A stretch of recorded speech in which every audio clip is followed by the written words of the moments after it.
Did we get any public input? I didn't get anything.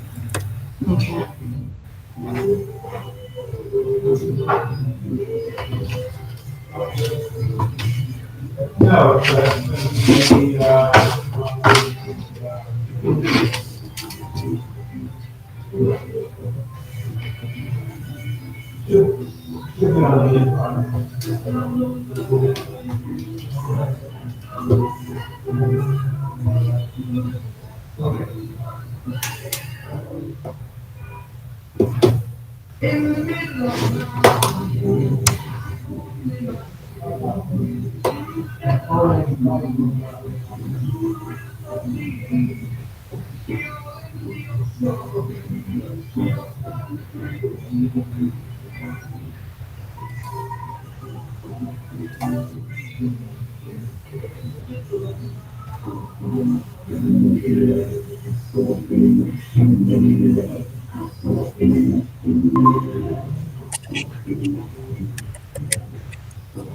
Hi, Susie.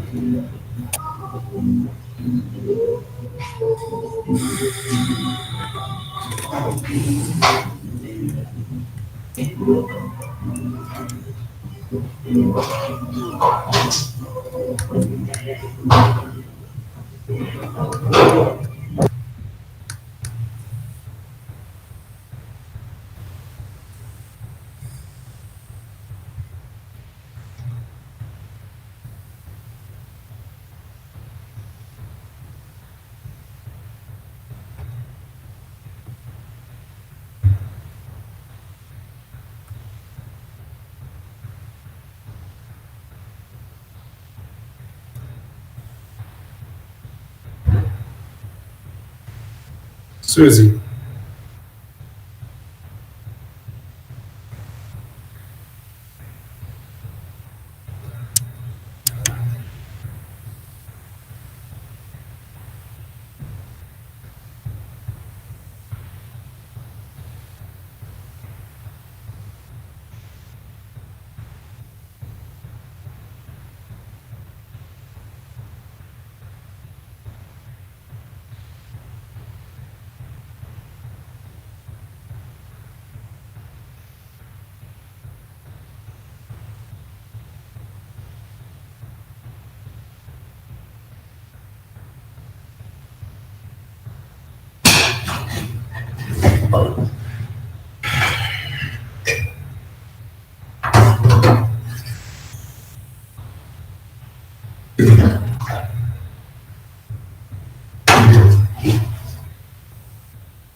Hi, Angie.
Hello?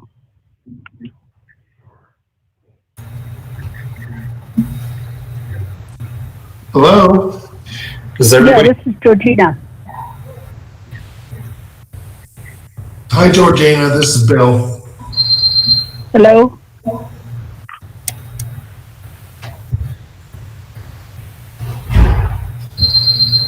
So we have two board members. We have Georgina and Ellen present.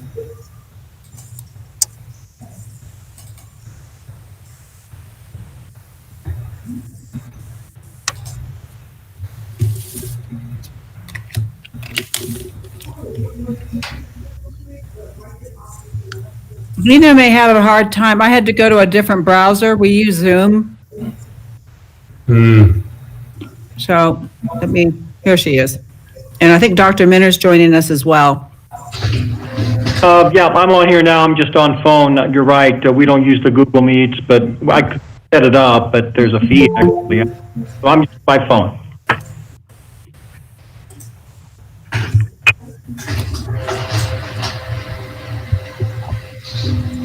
That's good to know. Next time I will use Zoom.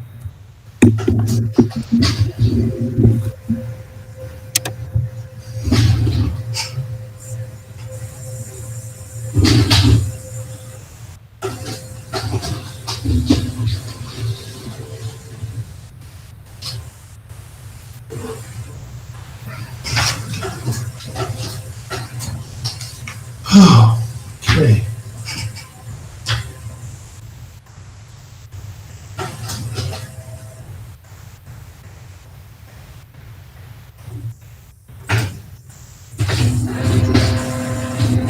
Hello. You guys hear me?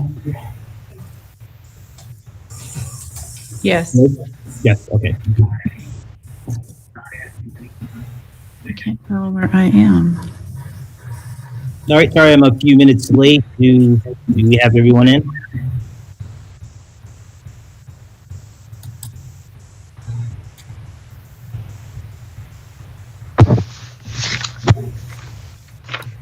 Hello, this is Kruta. Can you guys hear me? Yes, I can hear you fine. I hear you fine, thank you. Okay. All right, so if we have a quorum, I'm just going to start the meeting. Chuck, Bill, You have Alan Alfeld, you have Georgina, and yourself. okay, so that's a quorum, right? Correct. Okay. Call this meeting to order. Christina, roll call.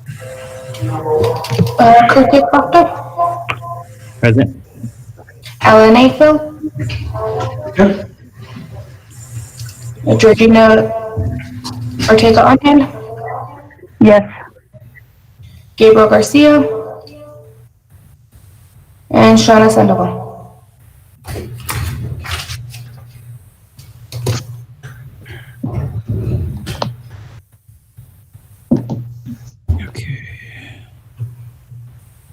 You do have a quorum.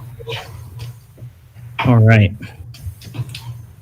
So the first item of agenda, I believe, is approval of minutes.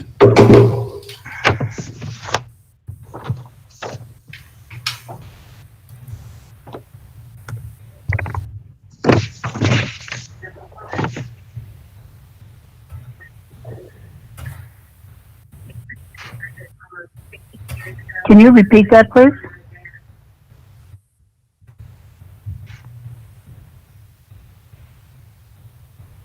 Approval of the August 4th minutes. All right, do I have any discussion, or has everyone had a chance to go over the minutes?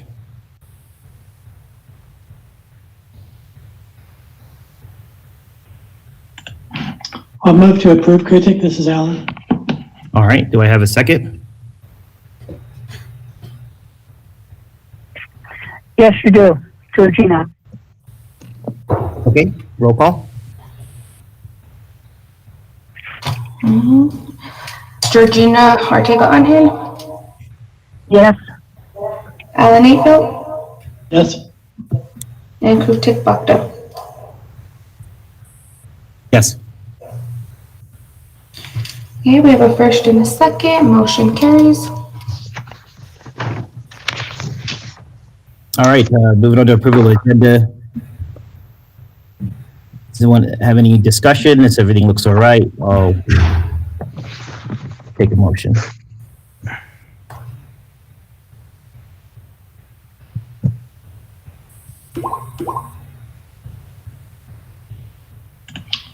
move to approve the agenda. All right, can I get a second?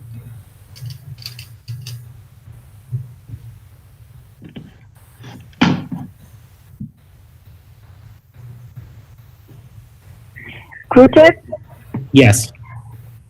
this is Georgina. On the agenda, it's for new business.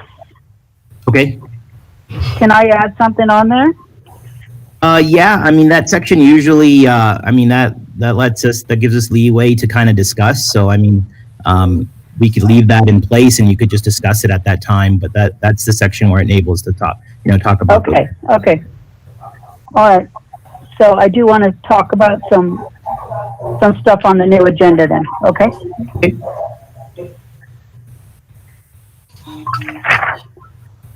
Is that a second? I'll second it. Okay. Roll call? Alan Infield, Yes. Georgina Ortega Onhill, Yes? Gabriel Garcia. Did he join us? Yes, he joined us at 2:08. Okay. Yeah, let the record show that he joined us. Gabe, your mic is muted, and they're asking if you're approving the agenda as well.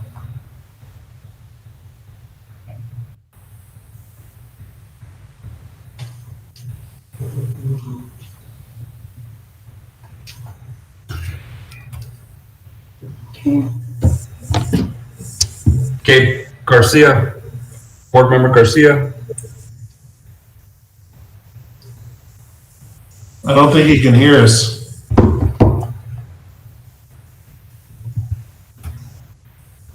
Let me call him.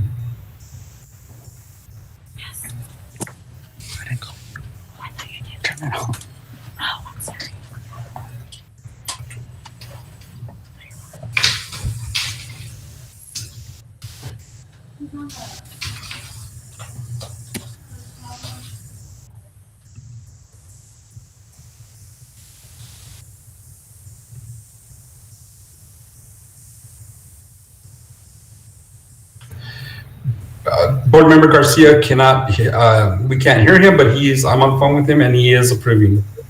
Okay.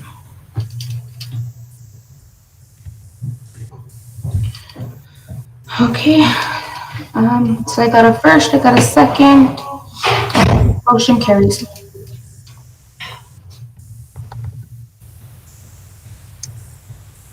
Okay, moving on. I believe we have. Hold on, let me go back. We have no items for public input. No items, okay. Moving forward with the agenda, it's the Lodgers Tax Best Practices Handbook. This is something that. Do you want to do the financial report? Oops, I'm sorry. Yes, let's do the finance report. Sorry, Bill. No problem. I heard public input and I skipped ahead. Yeah, the finance report.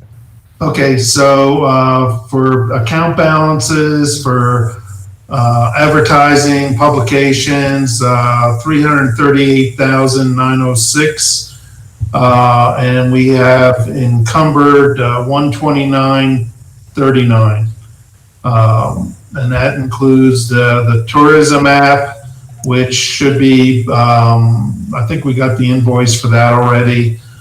New Mexico True Advertising, we're working on that contract. LV First Mileage, we're working on that as well. And then miscellaneous encumbered by the contract, that includes the visitor center and other expenses and just general overhead. So we have available $209,867 for publications. And you'll notice I removed the $26,000 for the visitor's guide, which was canceled for the fall. And then I think it's going to be part of the discussion what we do with the firm or whoever we use for our marketing further on in the agenda. So, and then for infrastructure, we had $60,000, $175 in the budget, and we basically allocated $86,900. We'll probably have to make an adjustment on that.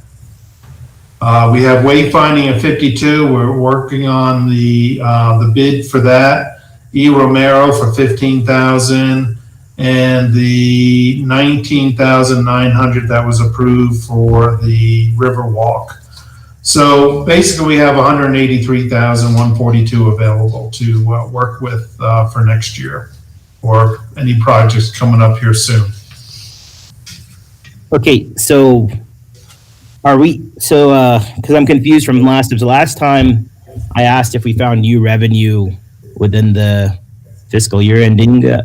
So are you combining revenues that we received after the fiscal year? So are you just saying, hey, whatever we've collected in the last 3 months is open to spend over our budget? No, maybe I'm misunderstanding what you're asking. The lodger's tax funding that's been coming in, is that what you're asking about? Yeah. Okay, so as far as I know, this includes everything up till the end of September. So that's total. You know, before I mentioned some of the back payments, but this includes all that. Right. So, okay. But I mean, it kind of gets hard to budget. And so I think when we like overly simplify it this way, we don't have what we budgeted for and what we're spending. And then it looks like okay, I see what you're saying. just flipped over to what we're collecting, but that's getting kind of dangerous to how to budget, right? So I figured everything we had collected up to the end is what we'd be using this year, not continuing to spend on money we're collecting. That would be for next year, wouldn't it? Right. Well, you know, the only thing on here is what you've approved. So there is nothing else on here so we're within the budget as far as that's concerned, and we're already over budget as far as income goes from what we had expected. We expected $85,000 and we're already past that, or just about there. Right, for next year. Okay. I think we need to be careful continuing to spend what we're collecting now, because I don't know, it's kind of hard to do budgets, and so we did a budget for a reason. If by the end of the last fiscal year we happen to collect more, that was the question mark. Then that would be in addition to that budget. But if we're basing our spending based off of new collections and thinking that it was more, I think we should be careful going forward because we're spending next year's money.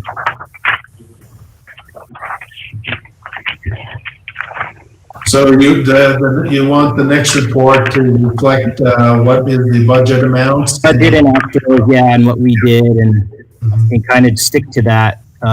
Reserves have also disappeared. I know we talked about lowering it, so it's kind of hard to see from one. We'd have to compare it to your land finance report, but the way it's reported, we have to keep seeing, like, figuring out changes. So it's hard to see what you've dropped or put back. Yes, it's simplified, but it's harder to figure out, what changes have been made and so on when we look at it this way. So the reserve portion that's also disappeared, right? We had reserves set for the prior, and that's when we had a set budget. We had discussed that we just wouldn't let the budget go below zero. Okay. I mean, I don't know if we had, we kind of waited to approve that or whether we need it as an action item, but it never arrived. So I know we had discussed it. So we probably need to have an actual action on that to say, hey, we're just not going to have any reserves there.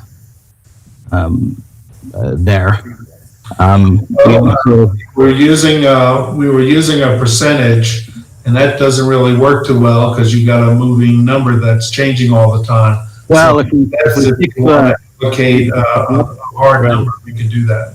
Yeah, I understand, but it's only a moving number if we continue to use revenues for the next year. So if we take what we've collected for the past year, that's a set number, right? As long as we've collected that much. We were just behind because we hadn't collected all that money because of the delay in collecting it. So now we should have a set number, and this is our budget, and this is what we're actually spending, and this is the reserves for it.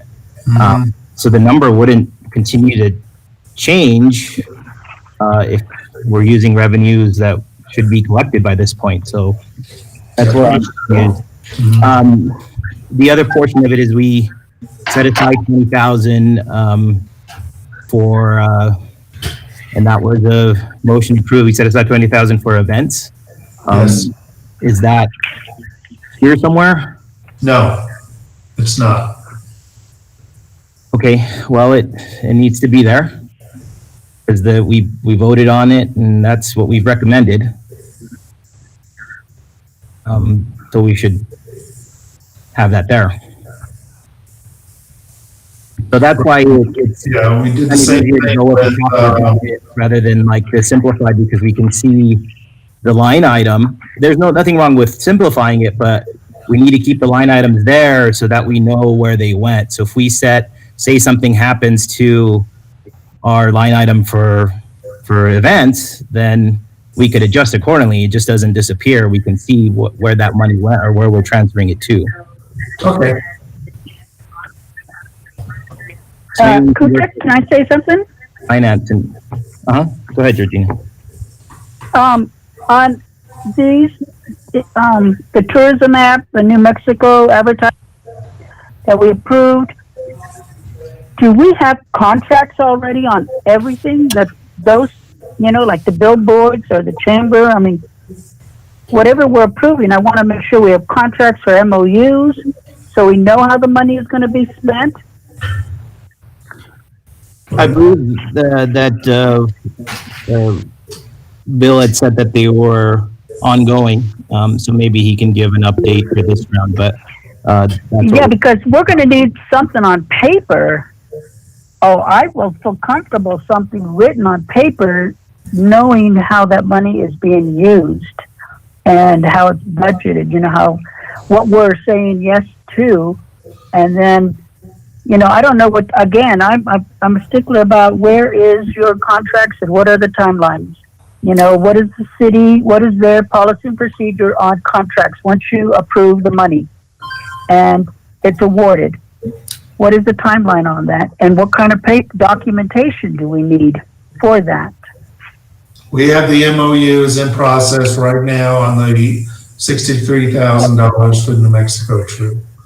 And how many months has that been? I'm sorry? How many months have we been waiting for that now? No, we just got it just recently to have the breakdown. So we've got that now. Okay, so we will be seeing some evidence of that pretty soon, right? Yes. Thank you. Okay, so yeah, just for future, it's kind of hard to do. I mean, I appreciate the simplified view, but sometimes when it gets too simplified, a lot of information goes missing. So maybe more in a better format so we can see that. And I think we need to reconsider spending money outside of our budget unless we've actually approved it. So we need to go back to some semblance. And I think we're pretty broad on it. We just needed to adjust accordingly and really just see if we had underestimated our collections for last year. So, but I'll take any feedback on that concern. And as far as the wayfinding is concerned, one of the requests that we had, because obviously we have more signage than we have money. And so we had to go back and forth a little bit to get the designers to break it down for us so we can go out and ask for a bid on, let's say, individual signage, and then we can pick out the number of signs that we can afford to buy with the $52,000. So that just happened last week. So I have that, and we'll be moving on that one as well.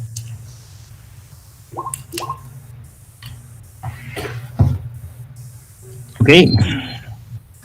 And E. Romero is new, and so is the Riverwalk, and so we haven't had a chance to get them to work on it for us yet. Okay. I'm going to wait for, I think we have it on the, do we have WID on the agenda? So, I some point, we'll have the discussion on how that's going to be matched by the grant. On the EDA grant, Yeah, I mean, that just got submitted Friday. right. So I guess I'll discuss in the finance report. So when we had our prior meetings, a lot of these, as far as even capital, we were under the assumption that this was going to be matched in the grant. The actual council meetings and things when they're approved and an email from WID, it turns out that those capital projects, that's not something that's recommended, I guess, to be put in there. And so we're kind of going to need some type of clarification on whether these capital spendings that we kind of had the notion of, we thought we would get help from the EDA grant, whether we'll be getting any money for those portions or not. So we'll probably need clarification on that. Okay. Hey, Krutik, this is Alan. We Yeah. have President Minner with us and Professor Langer from Highlands, and I know they can't stay indefinitely. Some of these conversations about formatting of reports can be done offline. I wonder if we could move that agenda item up. We've been trying to get this on the discussion and them into this meeting for a long time. Okay. All right. If there's no further discussion, we can move forward on the agenda. Okay, so the lodger's tax best practices handbook. You know what? I'm willing to, considering everyone's there, I can entertain a motion to table this discussion for now. Unless anyone wants to discuss it. Yeah, this is Alan. I don't think we need to really have a discussion. Okay. I mean, that is the law for a lodger's tax. It can only be spent on things that directly relate to increasing lodging capacity. So we just have to be aware when items come before us, if they can't make that case, that this is going to directly affect the number of lodging guests in Las Vegas, it's not something that we can pay for regardless of its merit. Yes. Yeah. And so I think it went to all the board members now. Just wanted to make sure as far as our criteria and what our responsibility is as board members on how we're in charge of this money and how it's supposed to be spent. I just wanted to be aware. So if anybody needs the handbook, we can send the link. It's just a guideline for what we think of how it's best spent. So we can move to the next item then, end of year fundraising.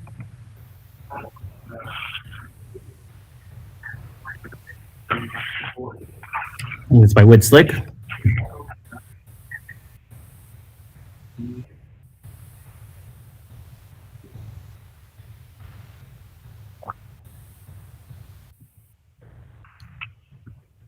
Wood, you on? He's on, but he's muted.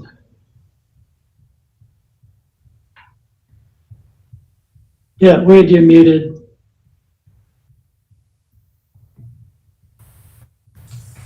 Maybe just press Control D.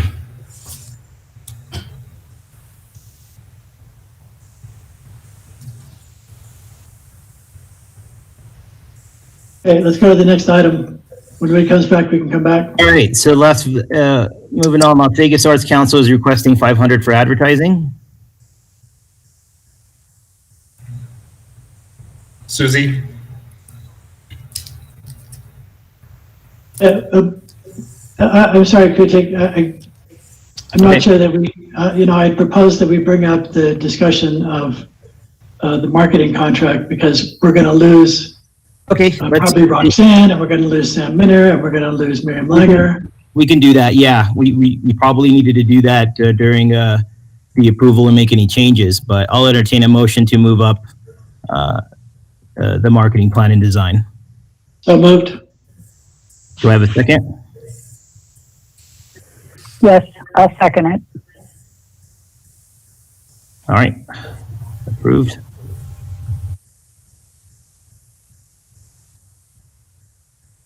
Okay, I'm gonna get a roll call. So yeah, let's go at who's the first presenter here for our marketing plan.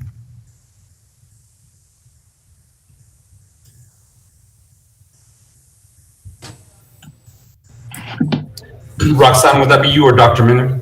Well, I was going to say, I can actually sort of talk about this. We've also got the Dean of the Business and Media Arts, Dr. Vina Partova. We were approached to come on board and have a conversation about the potential for Highlands students, faculty to help develop and design some of the marketing for the city of Las Vegas. Whit brought it to us. Alan and I talked with what was the previous interim dean, Keith Tucker, and we're interested. What we would like to do though is we would like to have kind of a request for proposal. And I think, Bill, you had talked to Angela Marin a couple of times as well as to what this would look like. And I don't think there's any coherence as to what's really going on. We are interested. Miriam's on here. We have 2 faculty that are interested in engaging in this project. We see a potential for our students to do some internships with this. I think what we would like on our end is some kind of it doesn't have to be anything extreme, but a document that says, here's what we're looking for us to then develop a proposal to present to you folks as to what this would look like. And I think that's where we're kind of at. Dr. Minner, did you want to add anything else? No, this is Sam Minner, my colleague. So I think Roxanne said it well. We are very interested in this. You know, we want to be good citizens of the community. This is a great opportunity for our students and faculty. So we are prepared to respond, but we really need to know a little bit more of the contours of what's being expected and anticipated on the part of the city. As Roxanne said, it doesn't have to be a long, winded kind of thing, but just maybe even a page, really. These are the deliverables that we expect from, whomever, if it's Highlands or whatever, some other firm or something.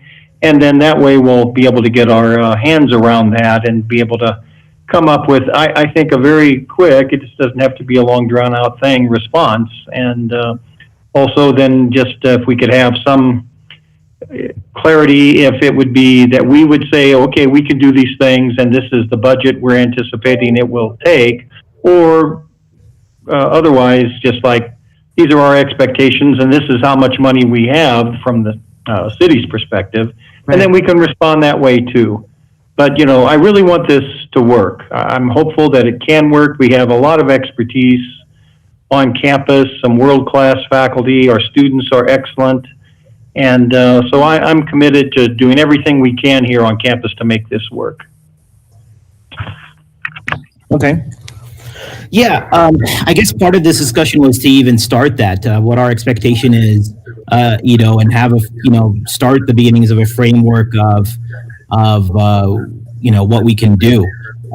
So I guess some of my first questions would be the capabilities. We don't want to set expectations that are too high and that can't be done in a reasonable time. So I figured, at least within the design, because of the media arts section of Highlands, and some of that curriculum's already there. What I'm hoping is that it is some of the things here, it's strong enough where it's sort of put into the curriculum, so it's not reliant on any one individual that may leave or come or go at the university, that it's really just part of the curriculum, and it's something that happens every year. That's my hopes for going forward, so it's standardized like that. Some of the other things on the marketing side is the question as well. How well developed is that within the business sections of the curriculum at Highlands? Is that something that they can come up with something, or with the graduate students come up with something that this is something they could run with every year and help market the town? But it's a way for us to really just intertwine it's been tough, that there should be a closer collaboration between the city and the university. And as I've grown up here in Las Vegas, I've learned that's sometimes been easy and sometimes been very, very hard. So I think this is a way to intertwine us in a way where both of our strengths are finally used, with being a university town and all. So this is Roxanne. I'll just say a couple of initial things. You know, to piggyback on Dr. Minner, I think there's a variety of ways we can approach this. When you start talking about curriculum, that begins to get a little challenging for a couple of reasons. And I don't know if the dean wants to pop in, and I know Miriam probably wants to say something as well, because the curriculum is managed and delivered by the faculty. And so we're talking two areas. We've got media arts, and then we also have, you know, within the School of Business, we have the marketing piece. And so depending on where they're at, there may be a way of developing it as, I'm thinking of the marketing in particular, there might be a project that could be embedded into the marketing component for the business side. I'm not sure that the media arts folks have that built in because they already have quite a lot on their plate. So Miriam, do you want to kind of address the curriculum piece? Yes, I was just typing into the chat box, Roxanne. Thank you so much. I'm glad to be here, and I also know Virginia is here and Gabriel is here, so our department is well represented through its alumni here, so great. And they have an understanding of how our department works. I'm very, very cautious about saying things like integrating into the curriculum. Part of that is because there are, you know, a lot of our curriculum is based around national standards of media arts curriculum, and we have to make sure we're meeting certain things. We try not to make many of our classes client-driven or project-driven, with a few exceptions. We have a program called PICT, the Program in Interactive Cultural Technology.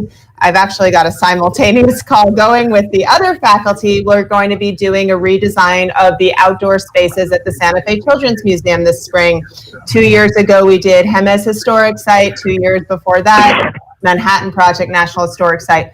That class, which students, upper level students, apply to be in, is project-based and client-based. So for example, if the city of Las Vegas were to be a client, we would put our efforts in there. But the idea that we can sort of always have a class running that is marketing the city of Las Vegas to the exclusion of everything else is difficult to promise.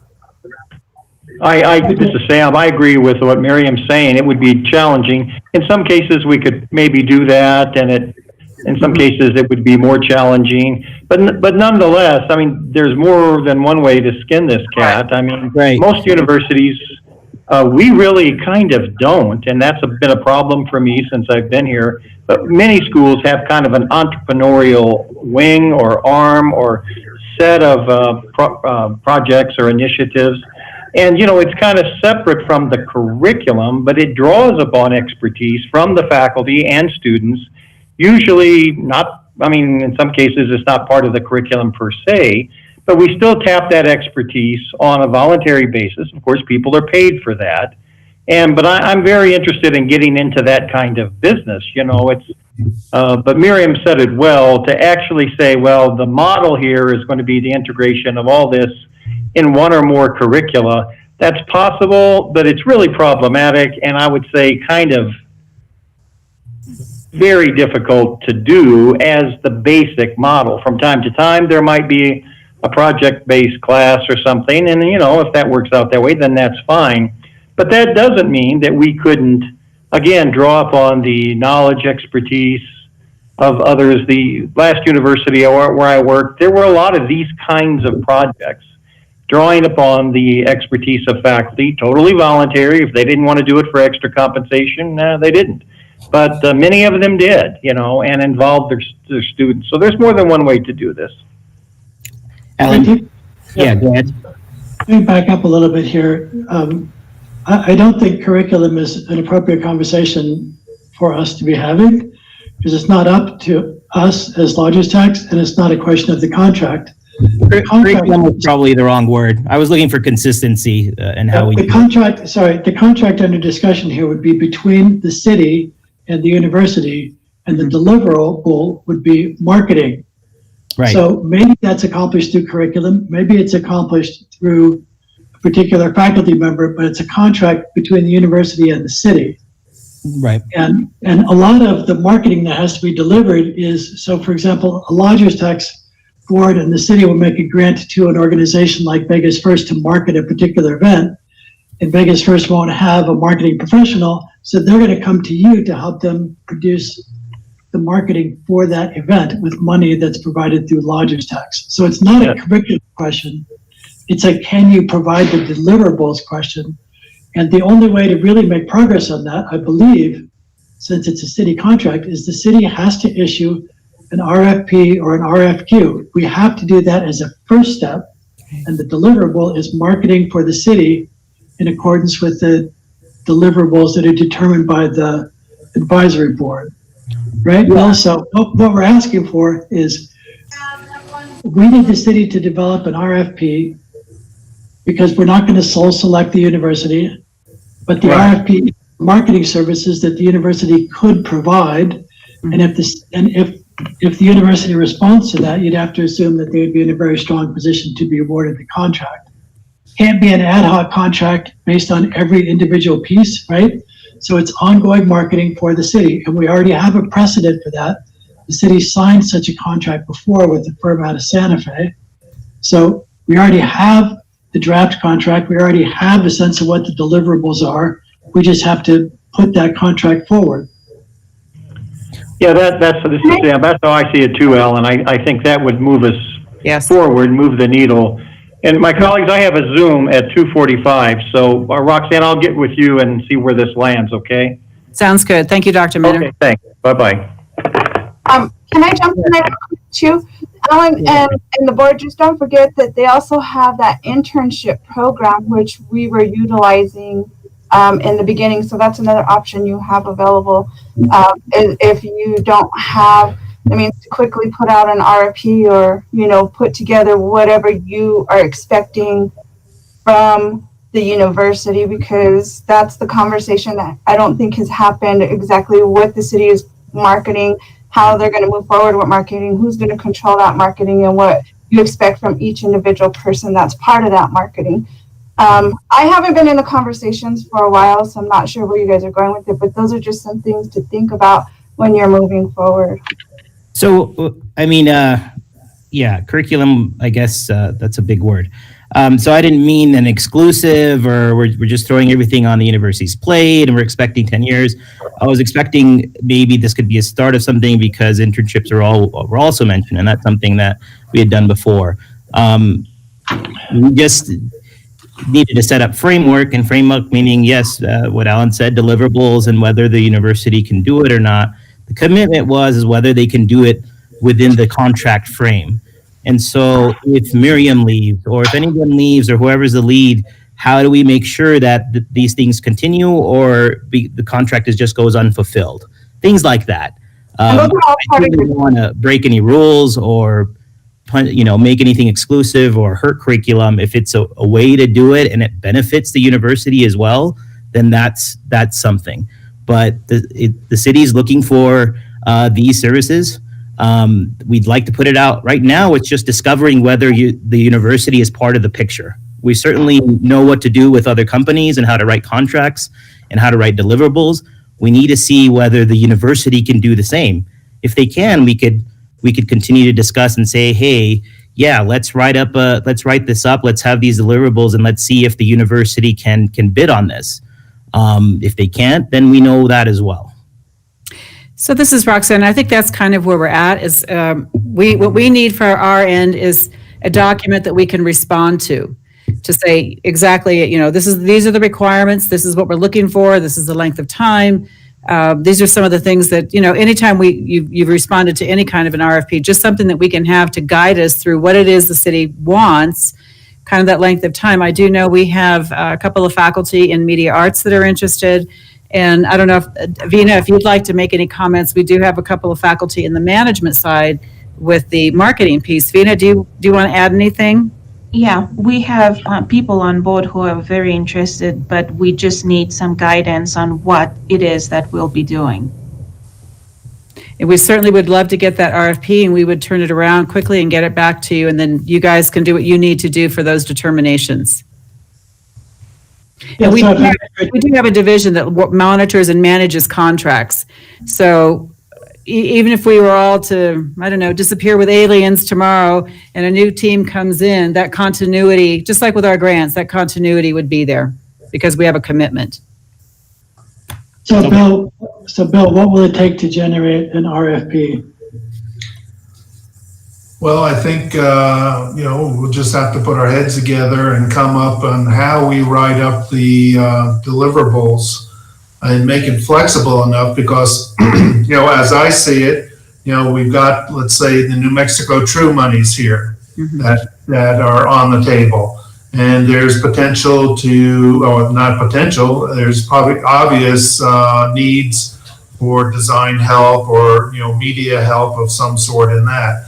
And then if we get the EDA grant, that's just going to compound that whole scenario because now we have all the other monies that the EDA is going to potentially provide us to put in it. So, but that's an unknown at this time. And then there's things like in the near future, obviously we got visitors guides coming up for next year and so forth that we could definitely tap into that. So I'm not sure, we're going to have to put our heads together, how do we write that up? And then, we go back to the financials and say, okay, outside of some of the monies that we've already allocated, like New Mexico True, that's got monies built into it to pay for some of this stuff maybe. What kind of budget do we want to set up to move us into next year? Because we're going to be coming up pretty soon now. We got to start thinking about next year. And part of this program is going to be for next year, not so much for tomorrow, right? So we need to think about, are we going to have a budget allocation in addition to all the other monies that are potentially out there? Because we can't rely on the EDA grant until they actually say you got it. So that's a good point, Bill, because this year there was no money allocated for the city to market. So just make sure that you have that money allocated for it. This is Gabriel. What entity would be making the proposal to Highlands? The city. The city? Okay. Yeah. So, I mean, look, the clearest thing here, and we need to discuss the rest of it. I think design is something that I've seen the university do before. So maybe we break it up into things. I mean, design is something that we absolutely need help in. And if that's what we decide, maybe we can have one RFP purely for design, and we can put the exact deliverables for that and the time frame. And then I would leave it up to the university on how they want to handle that. I'm not going to touch the word curriculum, but we can simplify it for that. So so we need design work. We need design help. We can start putting the deliverables underneath and get that out. And then everyone can bid on it, including the university. So I think that part is concrete. That if I'm wrong, tell me if I'm wrong, but at least that portion we could say is in there. Now, for the marketing standpoint and whatnot, we need to discuss what we'd want. What does that mean? How do we want the university to help us market outside of design? Are they helping us? Are we using the business end to help us say, hey, where should we put ads?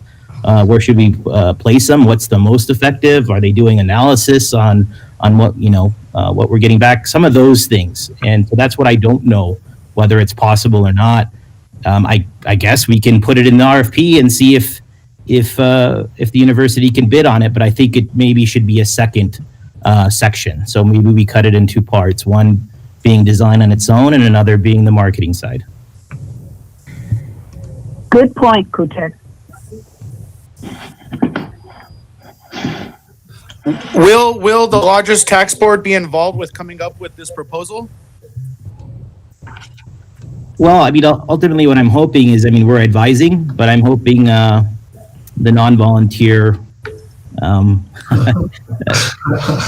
individuals will get to work on some of these things. We keep advising during meetings and so on, but we're hoping that with this advisement that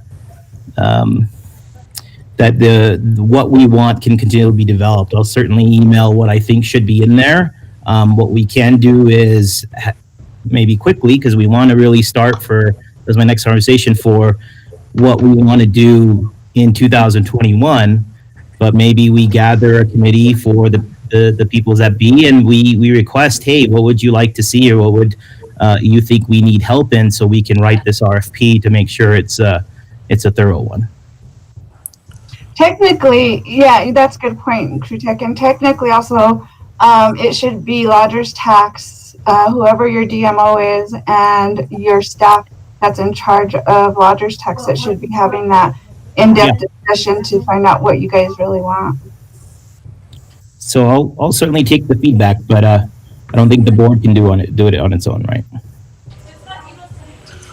Well, I'm willing, since I'm, I've worked with Highland. I mean, I went to Highlands. I was in their media arts department. I've done the PICT program.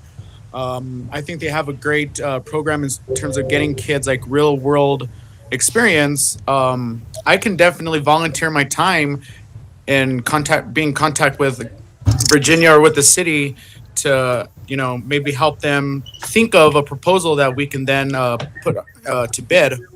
If right. So think of what's fair as you look right. Both of you guys went through the program, and so if you were to do it professionally, how would how would we write a proper contract, and would it be a number of hours? Would it be per project? Would it be per? Some of those things need to be kind of fleshed out so we can write an RFP, and this is the expectations that we're doing. The other thing is you'll probably know whether something is not deliverable or not, that we're putting it in and this is impossible to do. Or because dealing with a design firm and dealing with students are kind of two different things. That's exactly what it is. Yeah, that's what I need to know. Definitely. And I know better ways to communicate with students. I do have background in teaching and stuff, so. Right. So say, for example, something needs to get done. At a school level, we're used to deadlines, but you get an F if you don't get it done. Well, what happens if we don't get a a design project done? What are those? What do we do with that, and so on? So how would we write this in a way? And it could stay strictly to, it's not, being tailored to the university, and maybe that's something that the university tries to figure out on its own. But that's kind of some of the concerns that I had, not as a negative, only because it's the differences between a professional firm and a university. Can we when done with the meeting, work out the logistics, and we can go on with the agenda? Looks like the university is made it clear where they just need a clear scope of work, and we can work on that offline. We can, but this was part of the discussion, so we're finally having it. So do you need the Highlands folks here anymore? Should we sign off? Sure. If there's not any more concerns, we'll continue to discuss on our end, and hopefully you'll have a concise thing from us on what we want to do. Perfect. That's all. That's what we need to go on. And again, some of this may involve faculty, and some may involve students, but the faculty would certainly be taking the lead on this. Okay. So, excuse me for interrupting. This is Georgina. I didn't get your full name. Is Roxanne, correct? Roxanne Gonzalez. Okay, Roxanne. I just want to make sure that whoever the school or the city is going to be contacting, that we have one contact person, and then that way it's not going all over the place, That sounds good. To head it off. So I hope that Mr. Hendricks, that you get the one person to contact, so then that person from Highlands will disseminate the rest of the data, all the information, or where people that we need to contact or the city needs to deal with. Because a lot of times we'll do some type of a project and nobody gets a point person. So Roxanne, you are the point person. Am I to understand that? We can use my office as the point person, because this would also work with our grants and external relations persons as well. So we can use my office, and then the dean and I can work together with the department. Thank you. All right. Well, thank you so much, everybody, for your time. Thank you. Thanks, everybody. Kritik, if I may, I still want to nail down the practical elements of this, because I've been asking for this to be an action item for a long time, and we're still having kind of general discussions. Yeah. So I would like to make sure that this is an action item at the next meeting, at least review, approve an RFP. Obviously, then it'll have to go out. I agree. Yeah, if there's an RFP placed in front of us, I think it's actionable. I haven't seen one, so maybe an example of one of exactly what we'd like, but we could certainly, I've never been against of putting it as an action item, but I think I still haven't yet to see a developed RFP yet is where we're at. I don't think there have been any set deliverables to create the RFP or any set direction to create that RFP is why. Yeah, so I know we need design done. Now we need to flesh out what exactly we'd like get done in this RFP. If we want to refer to prior RFPs, I guess we could bring that up as an example, but I think we need to give some direction on what we'd like in it. I guess what I'm saying is we're continually waiting for someone to do something. And okay. So we have Virginia and we have Charles, we have Bill and we have Gabriel, and we have the folks from Media Arts. Miriam says they've got a pile of contracts to refer to. So there's enough data here. It's just there has to be some sense of timeliness because we're going to get into next year without a contract and without any marketing professionals.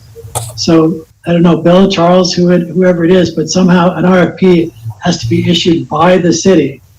I will get with Gabe this week and set a time when Gabe and I can work on it, and I will get it to you by next week. Yeah, I don't have anything to do with those with Bill and Charles. Right now, I'm just doing website and social media and some other stuff. So I'll get with you. Just let me know when you need me. Yeah, I'll call you after we're done with the meeting, Gabe, and then we can work it out. Okay, so right.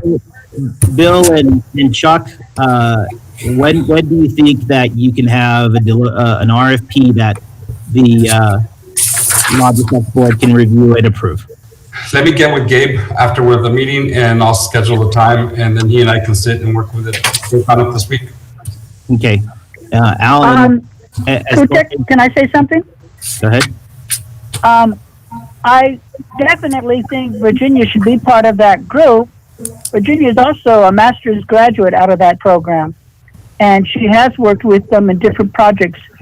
I would like to see a female on that project, and she would be a great person on that project. I was just appointed to the Northeastern New Mexico Tourism and Marketing Board, so I have that. But again, that's up to Bill and Chuck to decide what they want to do with it. Yeah. She'll be involved. She'll be involved in it. We already had a preliminary meeting with the university last week, just because they received a letter from WID discussing the EDA grant and the New Mexico True monies. And so they, kind of got that crossed up with this idea and not realizing they're really all connected because just like we mentioned earlier, all these programs that we have some kind of need for marketing assistants or marketing professionals or so forth that have their hands involved in it. So we basically told them that out of this meeting, and it just basically happened, that we would get a committee together to discuss how we're going to proceed. And obviously it's with the RFP, coming up with a scope of work on how anybody would help us in this. So. Right. So is it fair that we can establish that we need one, we could break it up, we've done this in the past, one for design, okay, and one for overall marketing. And the marketing firm can be advisement for where we would place this, or even if they have ad placement power, they can use combined monies to place money. That could be in that scope. Those are the discussions that we need to have, and whether we want it or not. So is there anything else that we'd like to see in this RFP besides the design and the help with marketing placement? If we don't want that help, then we need to have staff on board with the city and so on that's empowered to give us those ideas of where we need to go and what we need to do. Now, if that empowerment isn't there, then we need to refer to a professional company or any other group that would like to bid on that. At this point, I'm not sure how else to do it, but if somebody wants to put an RFP in front of us to improve, then I don't think there's anything stopping the Lodgers Tax Board from doing it. But the actual creation of an RFP, I'm question marks on who's doing this and when that's going to happen. Is that what your question was, Alan, that you'd like to have an RFP that we can approve, but it needs to be created? We have a bunch of examples. So in our next meeting, we can have it as an action item before discussing it. But we're going to be trusting that a good RFP was written. One of the things we talked about with the university in general is that we would probably have to come up with, once we have the plan in place, the RFP or the outline of the RFP, what do we want in there, we're going to have a meeting before the January meeting to get this thing rolling. So, we'll have to anticipate that we'll have to have a special meeting to vote on this. Okay. Specifically. So if we had a special meeting. Have to happen quickly. Right. So if we had a special meeting end of November to beginning of December, yeah, we would have a RFP that we can review and then approve for January. That was the thinking when we had the discussion. So okay. Once we get the approval from the board that this is their desire, we'll start working on it, and then we'll have a special meeting to approve it, and off we go. Okay. All right. So do we need to put that in a motion that we're requesting this agenda item in I'd like to put it down solid that we're wanting it as an action item for January. Yes, please. Okay, so yeah, I'll entertain a motion from Alan, and we can just do it that way. The motion is that we have an interim special meeting at the earliest possible time to review a draft RFP for marketing services.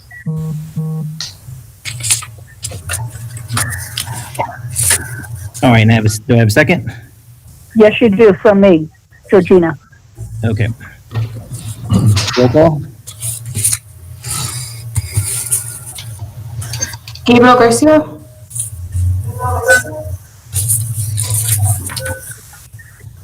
Alan Ayfield. Yes. Georgina Kate Lonhead. Yes. So you got a first and you got a second. Motion carries. Okay, and if I could entertain another motion to have the approval of this RFP as an action item in January. This item was just for discussion. There is no voting on. This was just a discussion item. I know we just stated that we're gonna have another meeting and that we're gonna have an action item in January.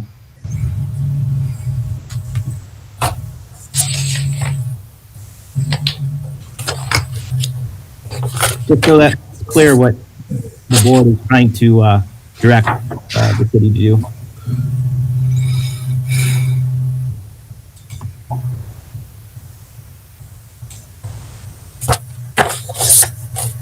Any motion on approving as an action item RFP in January?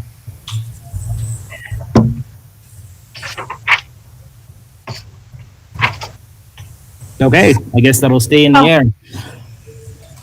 Krutik, before you guys move off of it, can I just give you a little bit of information? Just to kind of have in your ear for you guys when you're discussing and talking about the marketing and things like that. Yeah. It's just kind of an updated set of information I wanted to provide you. So, let me just get it real quick. So we did have a meeting with the state tourism, and so when you're looking at this, just think about it. It did turn out that tourism in Las Vegas, which most of our marketing surrounds, is the second largest economic development industry behind oil and gas. So that's great. That's number one. Number two, $7.4 billion in visitor spending, unprecedented 6% increase. That was right before COVID. So we had gained 6,064 jobs for tourism during that time. Again, this is all just right before COVID. And now that COVID came along, we did have a $403 million a month loss in revenue. It was $82 million total between March to July. There's so much other information, but those are just like kind of the main things to really think about. So this is something that is really important to our community. It's vital. We're a tourism town, and I'm, hope we can build on that in the future, or I hope the city can, build on that in the future. And also, you have had to increase the lodger's tax, and if you get those two ordinances that are supposed to be updated, you will have an additional increase in that lodger's tax fund to be able to bring this. Hopefully, you guys will work with everybody during the recovery process plan as well, which people have already been putting out there like crazy. I was hoping we could jump on that, but we didn't have a budget for marketing this year. So I just hope that moving forward, that you guys plan around all this information and this kind of details and stuff that are coming out based on tourism and marketing. And that lodger's tax handbook is a really great start. So if, everybody looks at it, they'll have a really great idea and probably a better sense of how you should be distributing the lodger's tax. Thank you. I just wanted to kind of give you that information before you move along. Wait, one last thing I did want to also mention too. So in 2016-17, you were spending $250,000 for a marketing firm, actually a design firm. Let me rephrase that. Because marketing, design, placement, they're all different. You were spending zero on the staff budget, zero on marketing budget, $49,000 to the New Mexico True Grant, $30,000 to billboards, nothing to nonprofits, and nothing to infrastructure. By 2019 of last year, you had nothing going to a design firm, $40,000 was to a staff budget, $129,000 to marketing, $60,000 to New Mexico True, $45,000 to the billboards, $48,500 to nonprofits, and $58,000 to infrastructure. So all of that was greatly increased. It was on a roll. You're winning awards, and the placement was increased dramatically at that point. But those are some things to consider when you guys start, when you start meeting and going over all the stuff that you're looking for. Right. Well, I mean, it's important to have updates from you, so we have this kind of information there. It sort of kind of falls through the cracks. I even forgot to mention that I did want a report from you on what you've been doing in the agenda, and it went right over my head. So I hope that on the next meeting you have another update for us that includes the rest of the analytics that you're already doing. Sorry not to interrupt, but just to let you know, I can give you an update on the social media and on the website. The rest of the marketing for 2020 really haven't did anything except for what was left off of the New Mexico True. Las Vegas First right now is holding all the marketing, so they would give you an update on the marketing for this year. Right. So you certainly, with the experience that you've had, you certainly need to be working with Chuck on what we've been doing, what we've done in the past, and what we actually need, or at least present this to the board so that we can decide what we'd like to do. But I'll leave that to Bill to decide how that's going. I would expect it on the next meeting, whenever that is for our special one, so that we can hear more from you on these items, because I'm not hearing it from anyone else. So you have to be absolutely very vital information. If you look at the data, statistics, and stuff like that, it's because of COVID. You could see the dip. We felt the dip, but numbers you're looking at, and those numbers make a big hit. So we need to know where to put the money as we get the data coming in. What kind of design? What are they looking at? Who are they contacting? What's the social media doing? We need those kind of information, so we know where to put the money. Right. So maybe you can help and be part of that process because you have the background experience. Is that what do we really need done? What the city is doing well and what things are already working so we can review that. You're doing the website and social media. Is that something that you could continue to do or you need help on, or it's something that we RFP out? I mean, those are the things that we need, but we can't make those decisions without data that you or anyone else would provide. So yeah, we certainly need that information.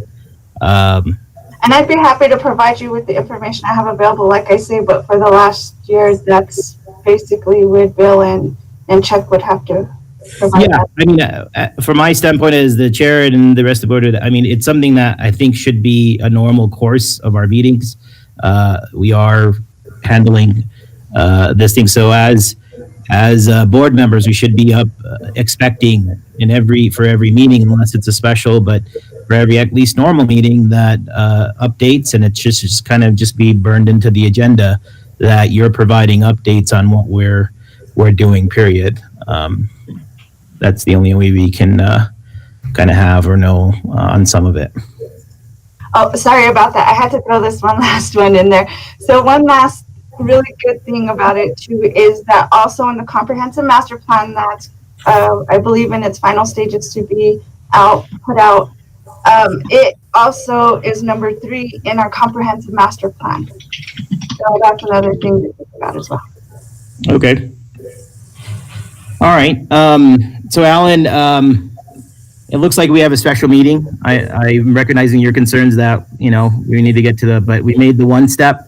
I tried to get it to an action item, but let's see if we can do it for the next meeting if we get concrete things. I'm really hoping that I think the other thing was obvious that Virginia is more involved because it sounds like there's some expertise there.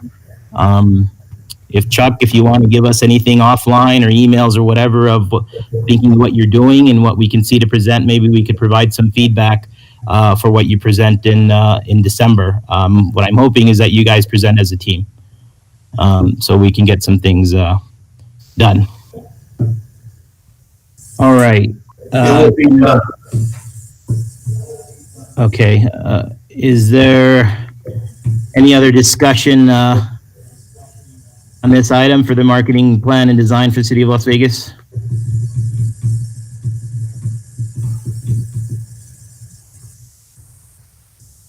All right. Let's see. So, the board, are we rewinding to some of the things we skipped, or are we moving forward and then coming back?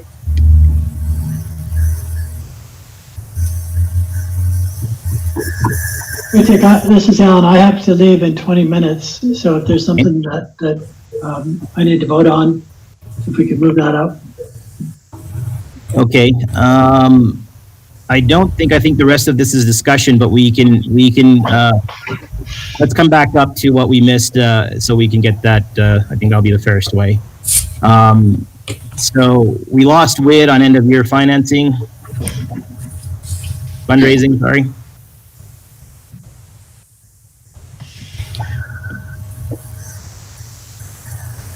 WID, we're back up to end of year fundraising.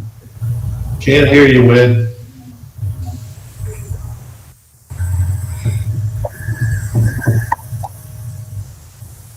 Okay. Susie, you're there? Las Vegas City Arts Council requesting $500 for advertising? I am. Okay, continue. Thank you. I've sent out a proposal. Just to be brief, I know that the intention of the lodger's tax is to connect the money with the heads and the beds, but right now with the percentages that we're allowed in and the states that are being shut down, I'd like to say that there might be an indirect method that we would like to participate in. The situation is I boosted posted a Facebook post in June on a specific show of ours to Arizona and to Texas.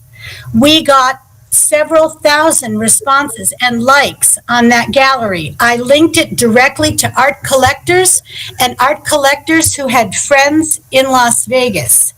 So those two things are going to be a reason why people want to come visit. I would like to do it again. I would like to advertise in Texas the same thing. The collectors who have friends in Las Vegas who are Facebook watchers, and I'd like for them to be exposed to the art and the gallery shows that we're having right now. And then I would like to follow up on a very individual, personal basis and say, these are the reasons why you want to come visit as soon as you can. I've noticed that other states are doing things like, or other areas are doing things like Taos is doing a come visit when you can. Visit Taos eventually. Denver is doing some things about why people are going to want to go to Denver when they can. And my position is I'd like a little bit of money to spend on behalf of the Arts Council and on behalf of the city of Las Vegas, and take that money and try to build relationships via social media that will end up in those heads and beds that we're counting on. All right, thank you. Okay. On this request, since it's a small amount, I don't know, Chuck or Bill or anyone, is there a way, because it's for the amount that's done, just to have this done? I mean, it's a small enough amount, so I don't know if it's within a threshold that's something that you guys or a city level wants to approve. I mean, then we can get it taken care of and they can get going on it, versus waiting just to have this small amount done. It seems like it's underneath the threshold that if they needed it, then that's something that we can go over. If it's the pleasure of the board. I'll send it.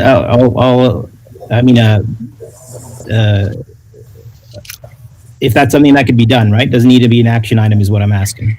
Well, what she's asking for is on the agenda as an action item. So as long as the board approves it. It's again. Okay. Can I ask a question real quick? Go ahead. Again, the $500 is going to be used for social media, to pay for ads on social media? Yes, ma'am. Okay, thank you. Okay, so I'll entertain a motion to approve.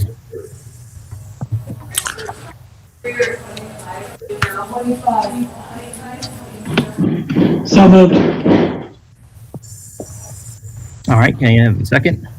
I second. All right, roll call. Gabriel Garcia, Yes. Georgina Chico Onhead, Yes. and Alan Asheville. Yes.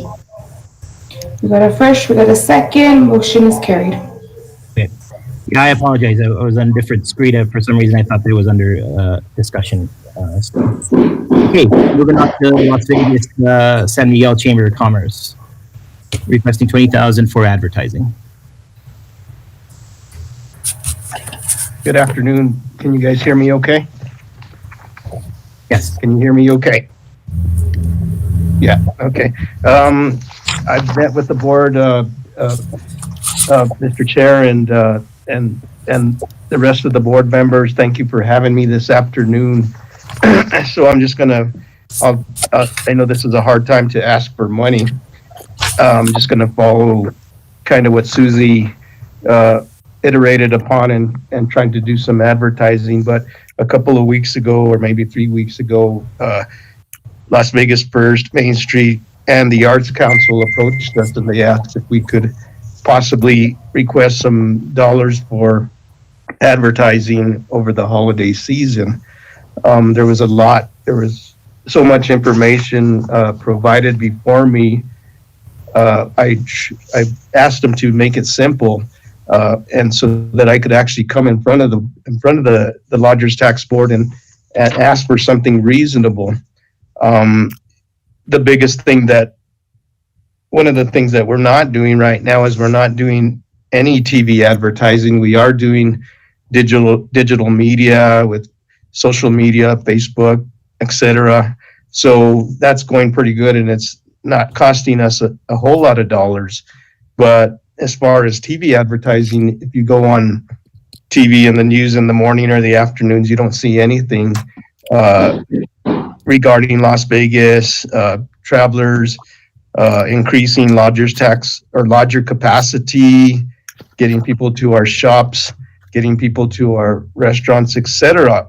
And so, you can realize how hard it is to try to get 3 organizations or 4 organizations together and come up with a good plan where we could get people to Las Vegas during the holiday season, given that we are not gonna have a light parade. We're not gonna have all the shopping events that we usually have, although they're doing their best to keep Across the Bridge open, the Cash Mob going, and those type of things. But it's hard to even know that those things are out there. And so, after just trying to bring us down to a lower level, I said, well, let's ask for TV advertising.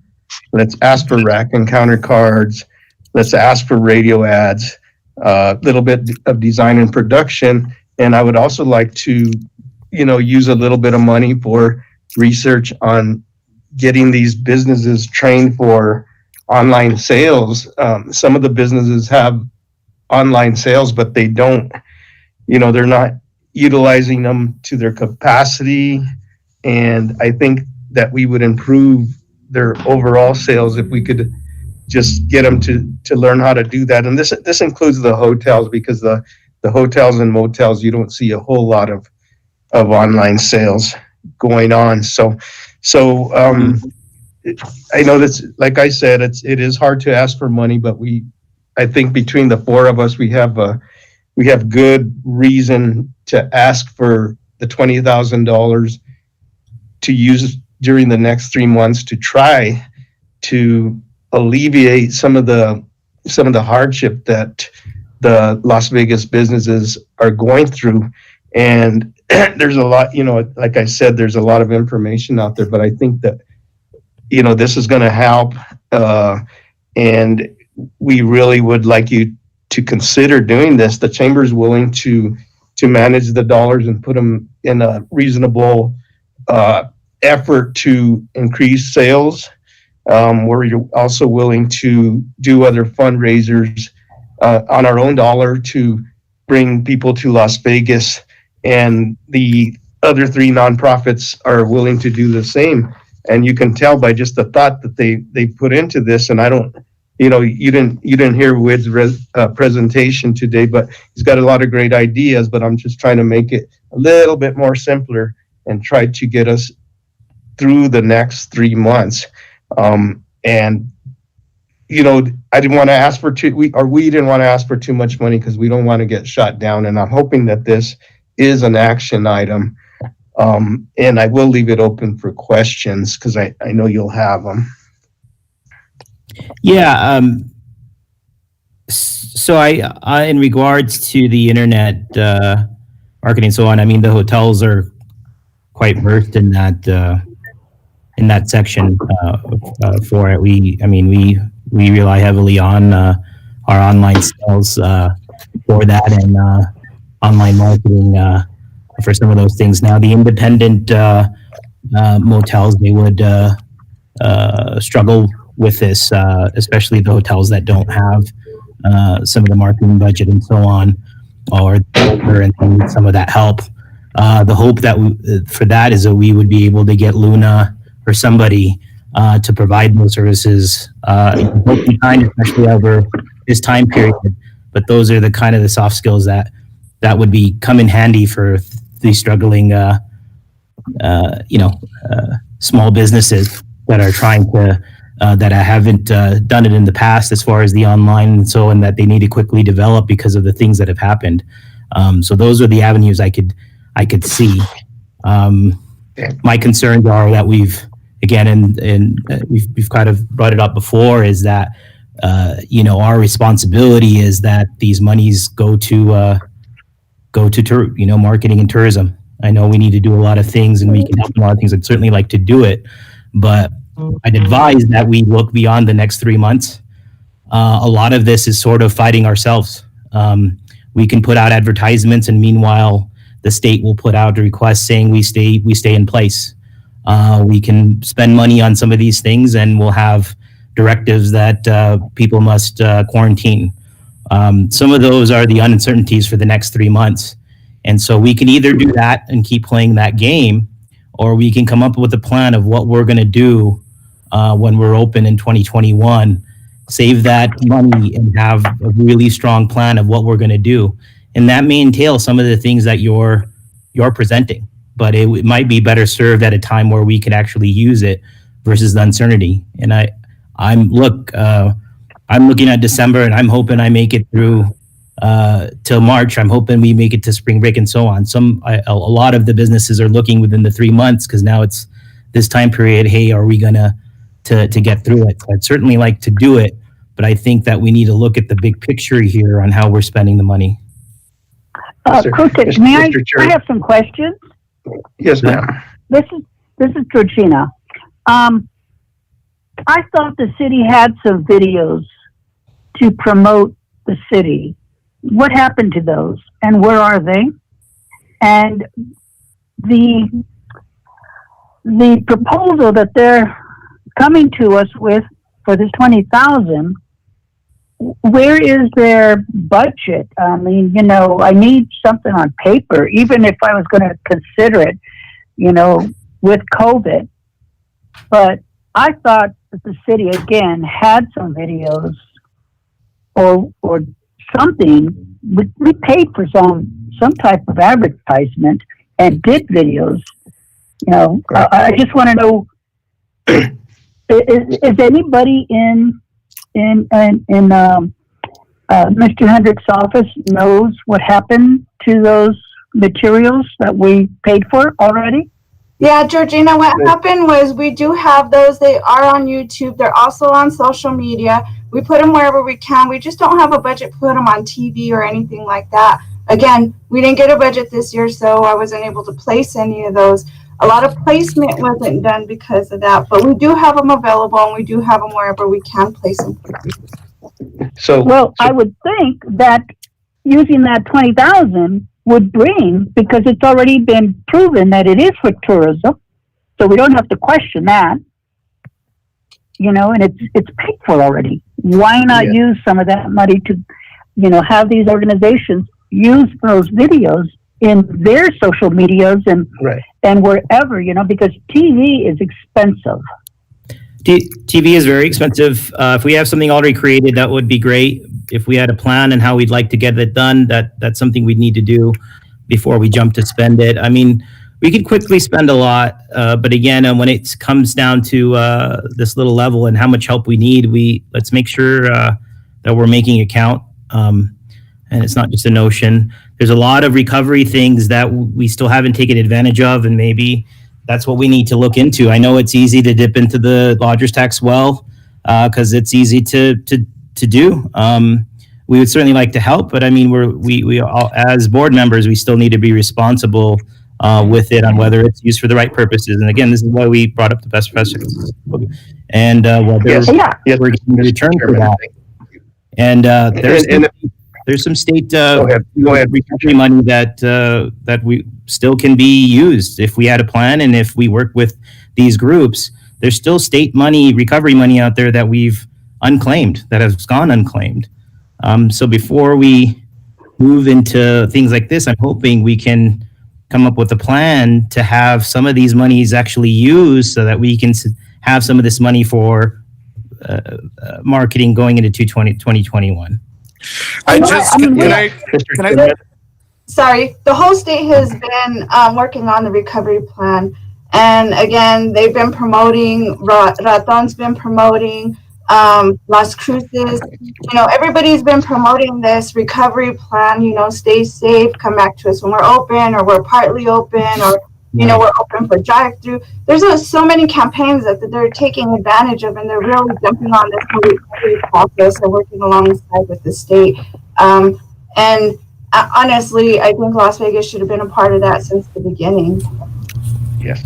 And so, Mr. Chairman, if I may, this is just the beginning. It's not like it wasn't thought out. We are looking to keep promoting through the year of 2021. We're planning on doing a YouTube video that we could use over and over again. We're planning to do plenty of online digital media to actually bring attention to Las Vegas. So it's not like we haven't thought it out. There is a lot of great ideas out there. We just feel that a little boost would help Las Vegas right now, and realizing what the budget is, and like I said, it's hard to come and ask for money in these types of situations. So I just wanted to reiterate that it's not like we just came up with the dollar amount of $20,000.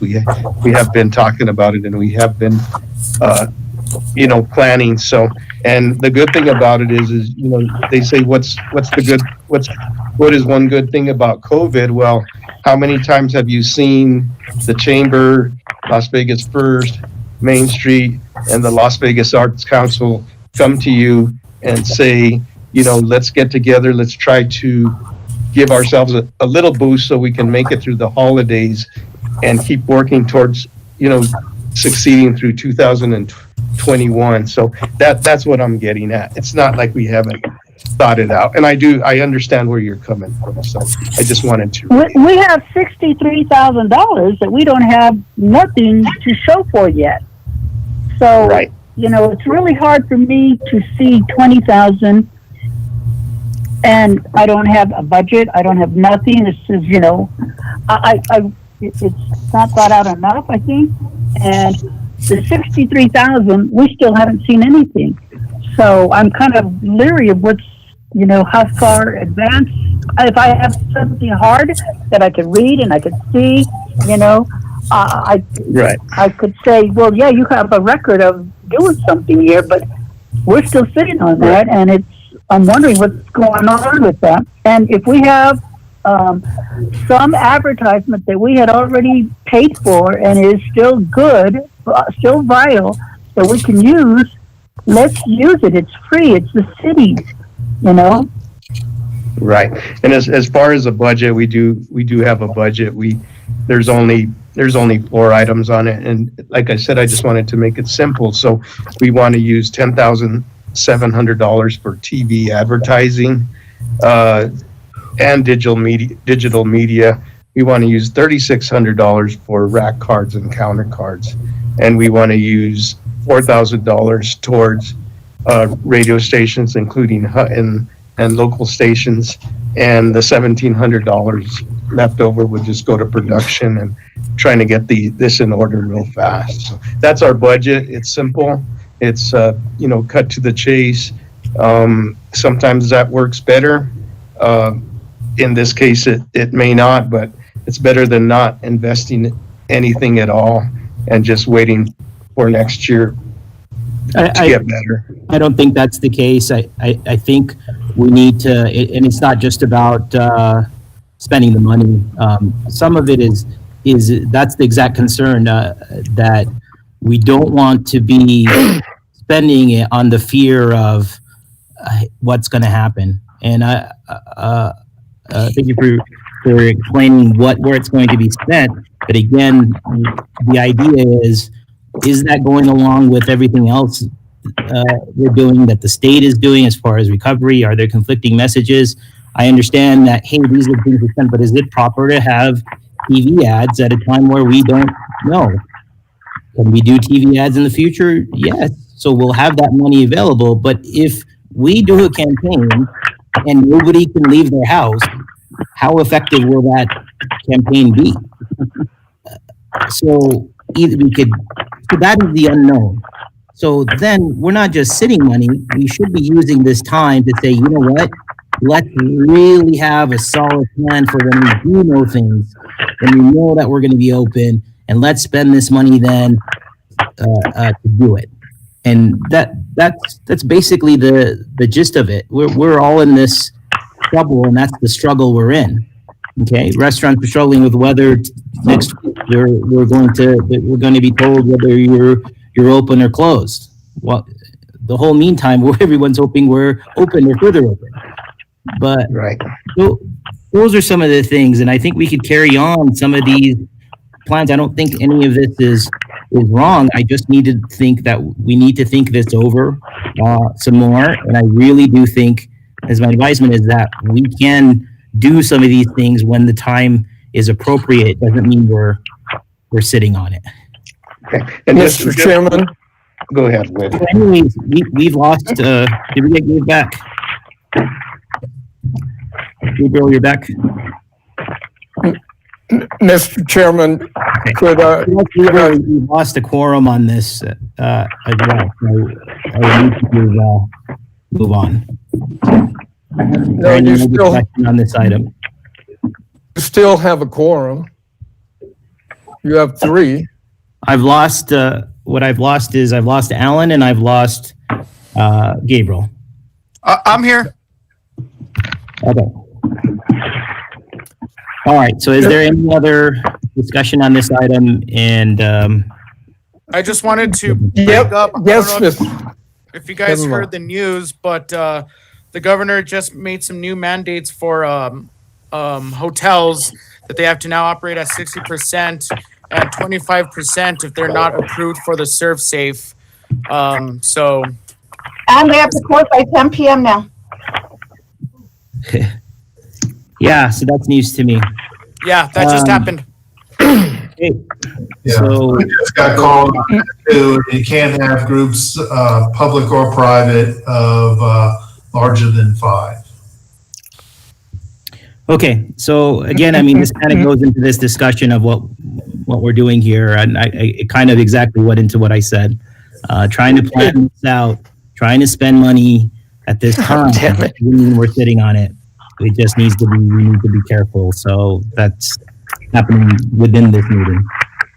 Can I speak, Mr. Chairman? I mean, I was muted before, but it does pertain. I tried 3 to 4 different times. It's not for lack of trying. I've been trying to get you on. I know, but I'm now unmuted, right? Yes, you are. Can, very quickly, if I could add just a little bit more information. I perfectly understand your thinking of let's wait, but I do want to put this request into the context, to context. Somebody is going crazy with paperwork. Can they mute? The first thing is that with what you have already put together, and what we put together for the EDA, we have a $250,000 marketing program already in place for 2021. So can you execute on that? And so can some of what you're trying to do with the chamber, can we execute with what we've already approved? We've already approved quite a bit. So why can't this be coordinated with the chamber, what they're requesting, if it's within the purview of what we've approved? Why are we continuing to approve more money? Excellent question. And the reason is that we were going to use it in conjunction with the EDA grant if that is awarded. And the EDA grant match can't be for anything that's already spent. So if we took part of, 50,000 or 20,000, no matter what number it is, of that money we put together for the EDA match and spend it now, then we don't have that match when EDA awards to us. That is my main reason. Okay, so I'm confused here because there are things that we've included in this that we technically said we've spent. I don't know what that is.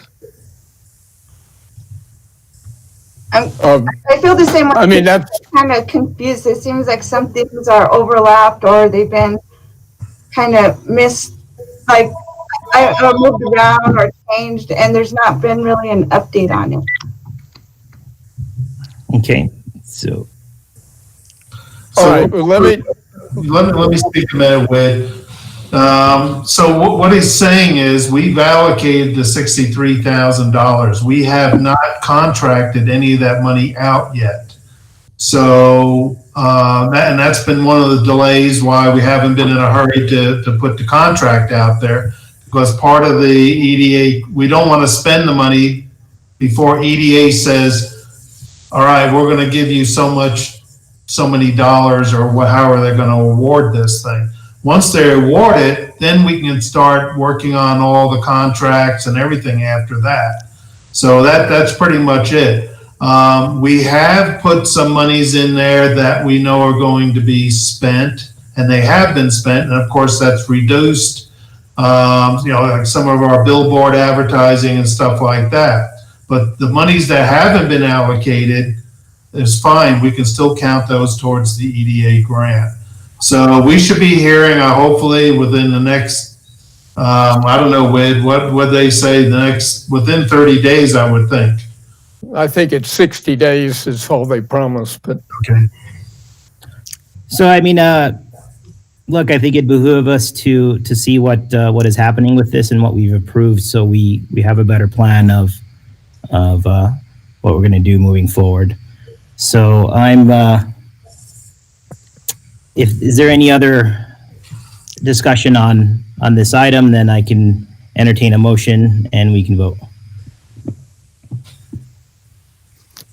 The only other discussion is that 20,000 is not enough money over the next 3 months to make a significant difference in either occupancy or retail sales. But the 20,000 that is requested right now is to be used. It's the crucial last pieces to go with another 57,000 that is already put together, not encumbered for EDA. So you could have a $77,000 push to try and get, your lodgers, I understand, but whenever you say that, I don't understand what that means. It's always towards something, towards this, and it just, to me, the simplest, frankest thing is it's another $20,000. And you just said it, if it's not effective or if it's not within it, then with that framework, look, it was put in the framework of we need this within the next 3 months. If it's not going to be effective within this 3 months, then what are we doing? Why are we getting this presented? If I can interrupt real quick, I get what you're saying too, Kutek, because honestly, we've put out, and Georgina said earlier too, we've put out a lot of money since last October and haven't seen anything placed. And when we could have put some of this more money working with the state to do part of the recovery, and we could have a lot of stuff out there, even if it was something as simple as an ad that says, visit Las Vegas, be safe, be responsible, wear a mask. These are things that every other community has jumped on, and we're still deciding 6 months later how we're supposed to work through this recovery process. Okay. Is that something you can do? I know this is outside, but we'll bring it up some more. But is that something you could present later, Virginia, and that's something that we could take action on as a board? I can, but your meeting's not again until January. By then, we're probably already going to be at the process where we're moving into recovery. Right. So would December still, would the beginning of December still be viable? We can make it and then see where we're at from there, and I can present wherever we're at from there. Okay. All right. We'll go into new and other items for that discussion so we can set up a meeting. Again, I'll entertain a motion to table this discussion. I make the motion that we do, was it table it or move it to, Or even a motion for approval so we can vote across the line. no, I don't want to vote on it. No, Okay. I don't want to, I want to table it because I want to hear what Virginia will have for us. Okay. So I don't mind Give me a putting that motion. on for, Give me a I'll motion. make the motion to put it on the agenda for our special meeting. Okay, do I have a second?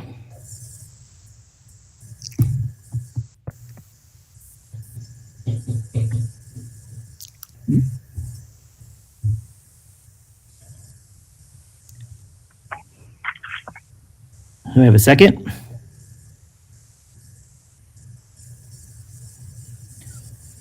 Okay, Is looks like Gabe we, on? looks like I'm we, on. Did we lose Gabe? Okay.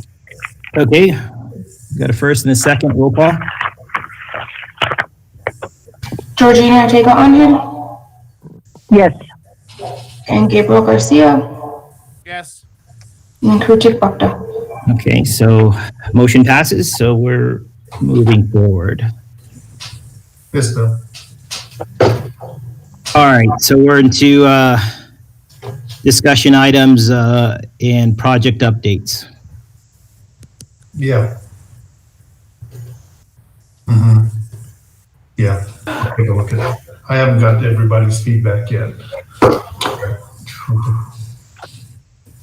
So is there anybody specific that's doing project updates or? Will there somebody?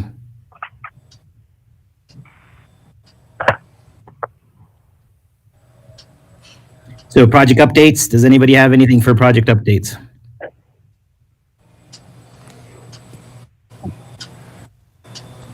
Anyone? Come on, guys. Doesn't sound like it. I can give you a real quick update on the billboards. That's what we have, There and you then kind of the cover marketing we have. All right. Perfect. Cool.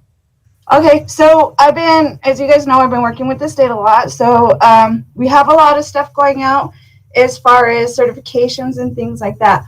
And what we're doing is we're trying to get, again, using all the means I can that are free, we're getting everybody certified to meet those certifications. As Gabe mentioned earlier, some of them have to close more of their percentage because they're not safe certified. We're trying to get everybody to do the Safe Promise. I found out that if we get everybody in our group, which I've been trying to get at least 4 people to do, to get certified here at the city, because then everybody who gets certified through the businesses, additional $5,000 of marketing in the New Mexico Magazine, on top of all the additional benefits they get with the closings and things like that. So we've been promoting that. We've also got 2 designs, which I will send out to you guys an email to take a look at, that are going to be our billboards going up, which are also part of that recovery process. So just to rewind before I lost it, what do we need to get done for this portion that you're trying to get 4 people to do? Oh, so it's for the businesses and the community. There's 2 portions. One's called the New Mexico Safe Promise. Okay. And so the community goes on and they watch a couple of videos on how to stay safe during COVID. And they get a little thing that says they made the promise to keep New Mexico safe. Then there's a second portion called New Mexico Safe Certified. And I believe, Krutik, your hotels were one of the first ones on there, you and Ellen. But what that is it gets the businesses to go into the nmcertified.org site, and they certify their business. And if they get so many employees to certify, they get a $5,000 credit for marketing and advertising in the New Mexico Magazine. Okay. And then I didn't want to interrupt, but just so we can move is this something you can work with the Chamber of Commerce and Las Vegas First to get this done, so we make sure we get this marketing money? Right. I did pass on the information to the Chamber of Commerce. I haven't, Phil said he was going to get back with me, but I haven't heard back on that. But I Okay. did pass that on. I also sent it to Las Vegas First. We put it on our website. We put it on our social media.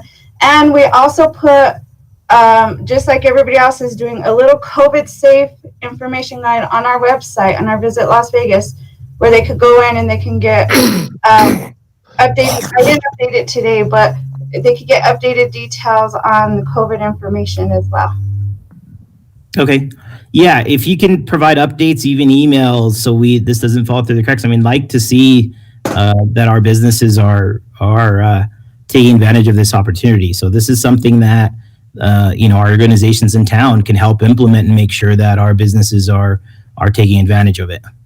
Right, and we do usually put out something on social media too that says these are a list of businesses that have been certified, because we found out that a lot of people, when they're coming in, they're staying as safe as possible. So they're going to look for these businesses through the state to see who is certified so that they could visit during, or they could go to during their visit. That's another thing I'm kind of pushing to each business. Look, people are looking for these safe certifications. Sure. Okay. I have The website has been updated daily. And again, that's pretty much where we're at because we didn't have much this year. Mr. Chairman, I could give a quick update on the tourism program, the Google DMO program. Okay. This didn't involve any lodger's tax. It's part of what tourism is doing to help with recovery readiness, getting ready for after COVID. And they've allocated $35,000 to improve all our area attraction websites. And then now Las Vegas First is carrying it to actual business websites, tourist-related business websites. How to position your business or your attraction so it gets found better on the web, and once it's found, it presents better on the web, helps you sell better. So we've hired a part-time staff person and are moving forward with that project at Las Vegas First. Okay. All right. So at some point, you'll have some numbers for us when that's done. You mean like the number of businesses that we've worked on? What are the numbers? And yeah, the results and the data that comes out of, because you said you're. Well, we certainly can report on how many businesses that we've improved the websites and how many attractions we've worked on. Yes. Right. So like number of hits and that kind of improvement. So you can see, hopefully the design is that, hey, we did something and this is what happened. Okay. The numbers. Yeah. When it's done online like this, I mean, and you've done this forward, I mean, we can see what happened with it, right? We can see the hits, we can see what came out of it.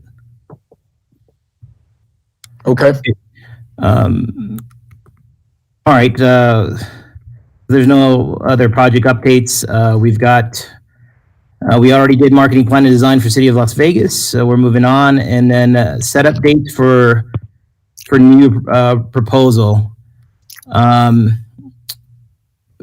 I think some of this can go into our discussion of when we're having our special meeting. We're absolutely having the January meeting. So unless Bill or anyone, you had something specific in mind for setup dates that I'm missing. Well, we were basically talking about when we would kick off, let's say, fiscal year 22, after June. So, those type of decisions need to be made whatever, February, March, something like that. Okay. So for the next fiscal year, just something to be thinking about that, we need to be planning for that. And we may have to do something in January about that because then the next meeting is until March. So. Right. Is that something we can, so is January a good spot for it? Yeah. Okay. Yeah, so, put it on the agenda. Yeah, can we make sure? I'm going to try to write it down here, but if one of the staff can make sure to write this down, that this is what we've requested, that we need to talk about this in January so we don't forget. Got it. Okay. All right, the summer visitors guide. Wow, yeah, this has been, can't believe that we didn't have a guide.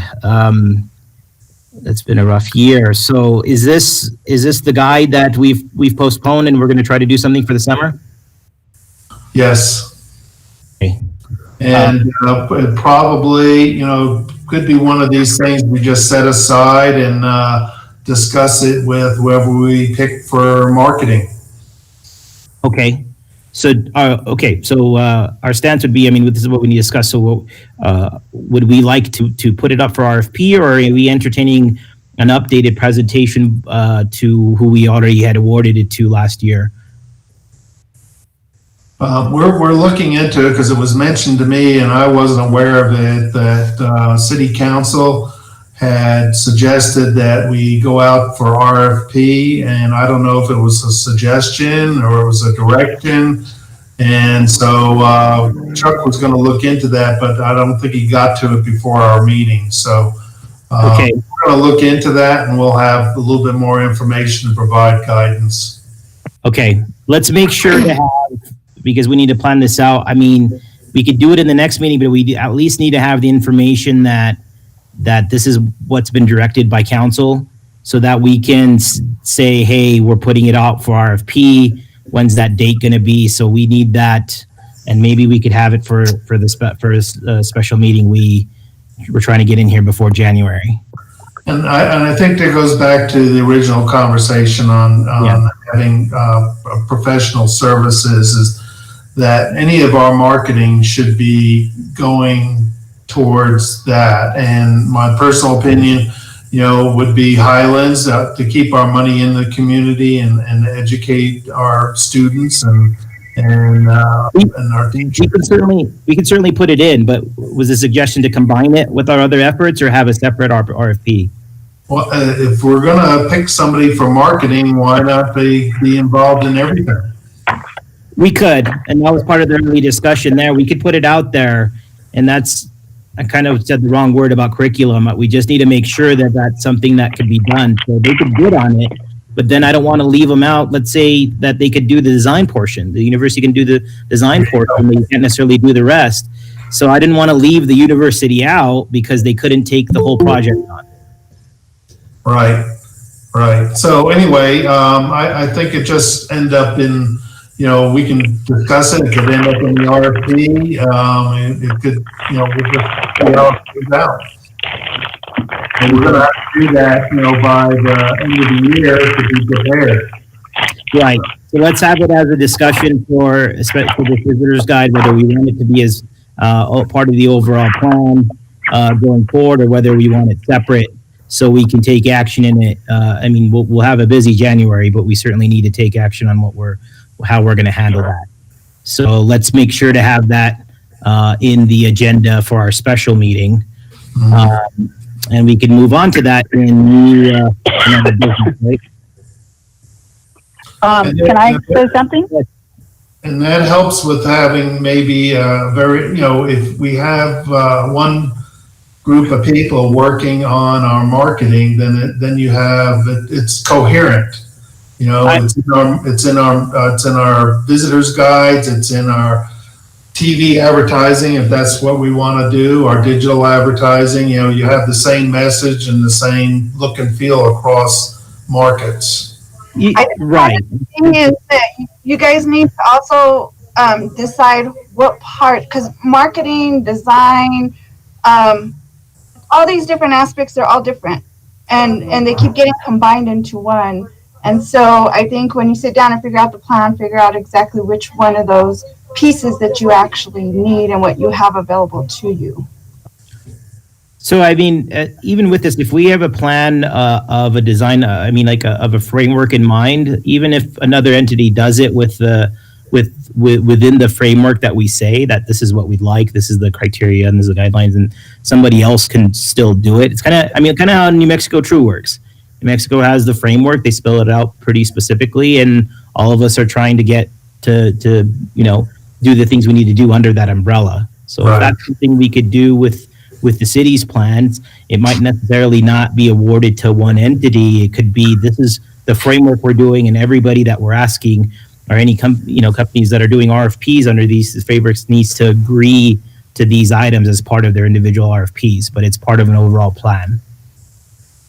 I mean, the other portion of it is that I really need to know what the city can do, what our strengths are, what portions of that are done on the city's end, so we can figure out which portions we need to RFP out, what's left, are we covering everything, and is that maximizing our things? Is each position the best we can do, or does it need to go out to see if we could do better in those areas? So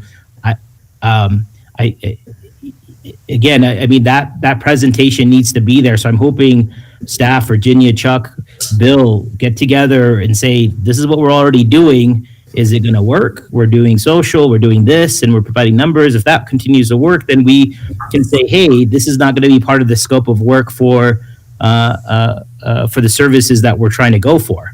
Now, if it is, then we need to know that as well. So that's the concrete stuff we need to start to answer, because it's kind of just been up in the air for some of these things, and we just really need to decide on the city end what we're taking on, present that, and what we need to take care of in this proposal, so that we can provide, the larger tax board can provide a recommendation. All right. Real quick, that visitor's guide, can you refresh my memory? The money that we allocated for the visitor's guide, remember it, because it didn't happen, we rolled it over. Am I correct on that one? Right. So we'll have to, that's a good point, Virginia. And if it goes out to an RFP, then that money that we allocated to that specific group, that organization, that money has to come back, because then it will be given to somebody else, correct? Right. And so I guess that would be a question for Bill and City on, yes, we've already awarded it. I think it went through council, so yes, you'll have to advise on how we take care of that money or not, or how we're going to change that, or whether the lodger's tax needs to say, hey, we're resending it, or we're shifting where it needs to go into RFP and so on. Okay, I just don't want us to lose track of that, because we're very low on funds anyway. We need to be accountable for every nickel and dime and penny now. So, just we need to know what's going to happen with that funding. I guess my question is deciding whether that about what we can do with that 20,000 after it's been approved. So that's the question at hand that we'll have to need the answer for that, since the guide wasn't able to happen or got delayed. And so I think we need answers for that even before the existing approval, before we move to any new plans for a new RFP. Thank you. Okay, was there any other new and other business, Virginia? Regina, you were wanting to add something. Georgina. Sorry. I'm sorry. Yes, again, and I keep emphasizing contracts.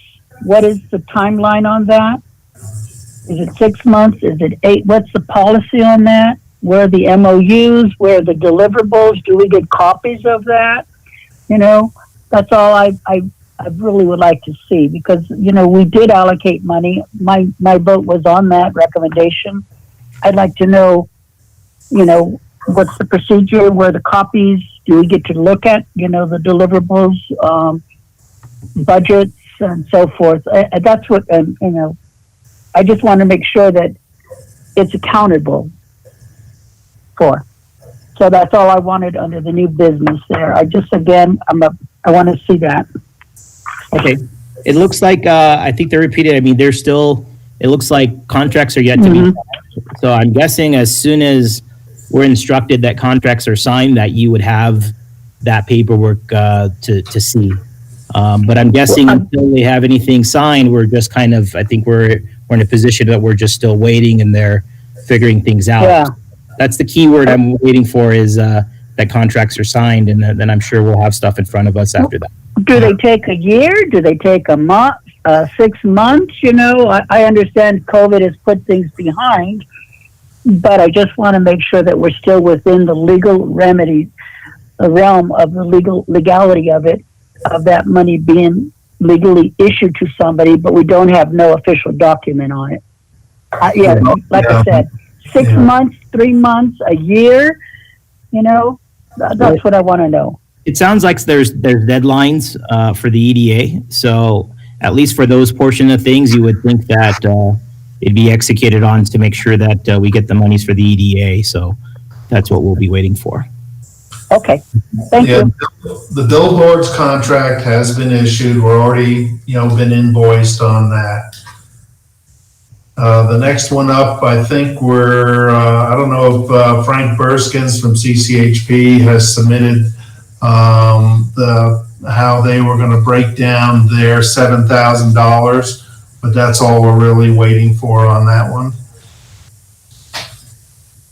Okay. We do have some, we do have the input for the New Mexico True to put in a format of some sort, and then that will be issued as well. But again, we weren't going to be planning on spending that money until the EDA grant was either approved or disapproved. Okay. So how long can you wait? Can we technically wait for that to happen? Well, part of or it becomes expired. Yeah, the EDA grant is over 2 years. It's like 2.5 years. So it can go on further, even though we'll spend some money up front on this. But the same token, we don't want to be throwing money if COVID's going to prevent people from coming here. Yeah. So, here we just got the news from the governor that we're going back to no groups bigger than 5 and hotels being restricted unless they are certified. And so, it's kind of iffy. Why would we want to spend money to invite people here if they can't come? So again, it's sort of a sliding thing, and it was sort of the same concept on the visitor's guide. Though I think we'll probably have some restrictions on spending that money again next year without having some kind of formal vote on it within lodger's tax to rescind this contract this year and put it towards next year or whatever. So. Okay. I mean, it doesn't lock that money out forever. We get to change our minds when the situation changed. So the visitor's guide was basically canceled, but we kept it on there thinking that, hey, we'll try to get something after the first of the year or something like that.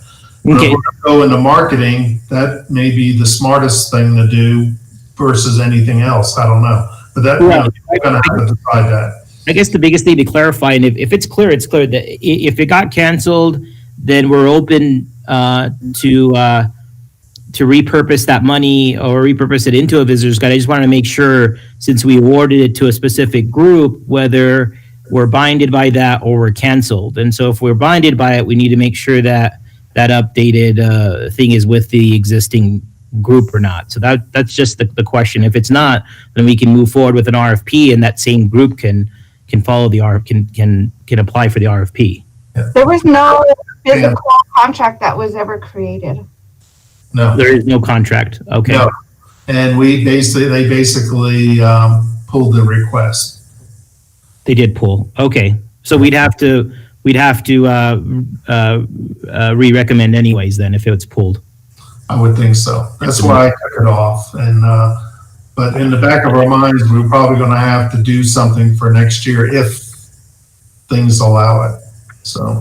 Yeah, and it's in, and I keep saying 2021 like it's way out there, and it's right around the corner. And yes, I'm keeping my fingers crossed that we can start doing things then, but we're already into October for that. So the hope is we'll still try to keep planning for the future with the hope that things are different there. So we still need in the discussion then as far as an RFP.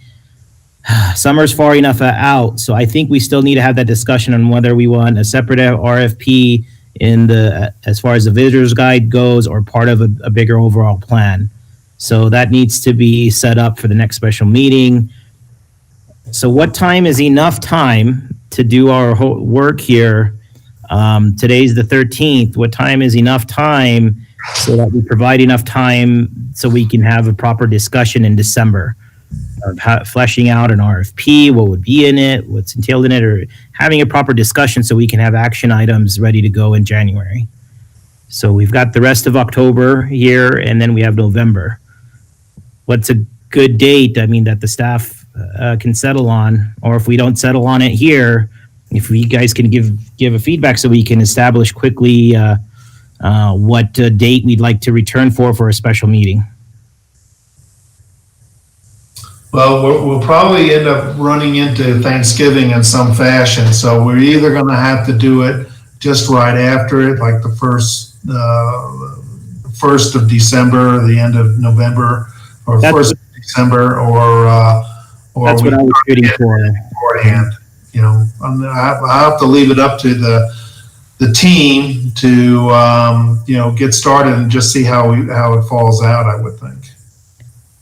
My hope is that by that point we could have a more structured discussion, and it provides enough time to say, hey, January, this is action after feedback from that discussion, that, okay, this is what we're voting on. We had this full-on discussion. We were prepared for it on December. And then this is what we know after making adjustments for what our discussion we had, that this is what we're going to approve or disapprove in January.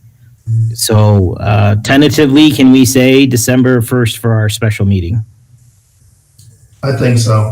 I think we can do that. Okay. And maybe sooner, but let's just put that in the background. Yeah, just see what the team works on. I mean, there's some work to do. If it can be done earlier and you guys are ready to go and we're all comfortable, I just want it to be constructive because we don't have to do another meeting and so on. We're just ready to kind of move, and we're all on the same page. So we've gone over it well. I mean, this meeting's recorded on some of the things, some of our concerns. What's the scope of work? What are we already doing? What we'd like to see? Are we using past examples? So on. And then who needs to be part of it? You, Chuck, and Virginia, and so on. So I'm hoping that when we come back, if it's in December or earlier, we can have a concrete discussion based on probably a presentation with more things fleshed out so we can have a better conversation. A lot of the board members, we're struggling with our own businesses. The city isn't our full-time job, and we're already, so we're trying to do this on the side. Some of these things we pick up, here and that's within our purview. We're trying to do our best as volunteers, but a good chunk of this needs to be executed on by the people, that are getting paid for it. So hopefully we can, get together and work together for the next meeting and get going here. So if there's not any other new or another business, I'll adjourn the meeting. I make a motion that we adjourn the meeting. All right. Do I have a second? I'll second. All right. Roll call. Gabriel Garcia, Yes. Georgina Ortega Onion, Yes. Lauren Kupchak Buckton. Yes. Okay. Meeting adjourned. Thank you. Thank you. See you guys next time.